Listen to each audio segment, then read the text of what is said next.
m'appelle Hélène Henry, je suis française.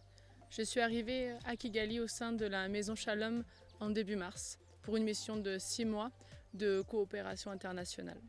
Je suis envoyée par la Fondation Paul Gérin-Lajoie au Canada pour un projet EduFemmes d'éducation des filles dans la région des Grands Lacs. Je suis venue en tant que conseillère en éducation inclusive. Donc c'était un renforcement de capacité, c'est-à-dire qu'on allait à la fois renforcer les partenaires du projet sur ces notions d'éducation inclusive, donc notamment l'arrivée des filles à l'école et des enfants avec des besoins spécifiques pour favoriser le leadership et l'insertion professionnelle par la suite, mais également un renforcement des capacités des enseignants, des directeurs et des membres du cadre éducatif dans le cadre du district de Kiré, du camp de Mahama.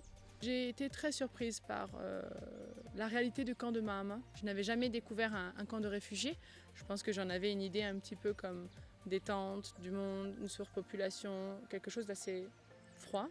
Finalement, en fait, j'ai été agréablement surprise. On est comme dans un village. Il y a quelque chose qui a été créé vraiment avec des maisons, avec des espaces d'hygiène sanitaire partagés, des tanks d'eau. Il y a vraiment comme même des cellules, des villages qui ont été créés, comme un découpage finalement, le petit marché, des activités génératrices de revenus. Donc, je pense que les populations présentes sur le camp de Mahama peuvent tout doucement recréer une similitude avec une vie quotidienne à l'extérieur du camp. Je conseillerais vraiment fortement à des étrangers de venir travailler au sein de la Maison Shalom. Pour deux raisons. La première, professionnelle forcément, dans un cadre de coopération internationale. Venir seul en tant qu'étrangère, c'est compliqué.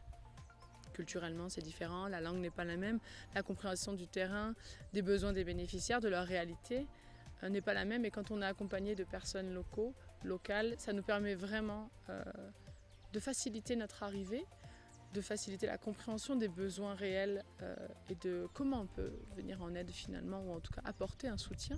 Je tenais aussi à remercier fortement Maggie de m'avoir reçue ici au sein de son équipe et toute l'équipe de la Maison Shalom bien évidemment.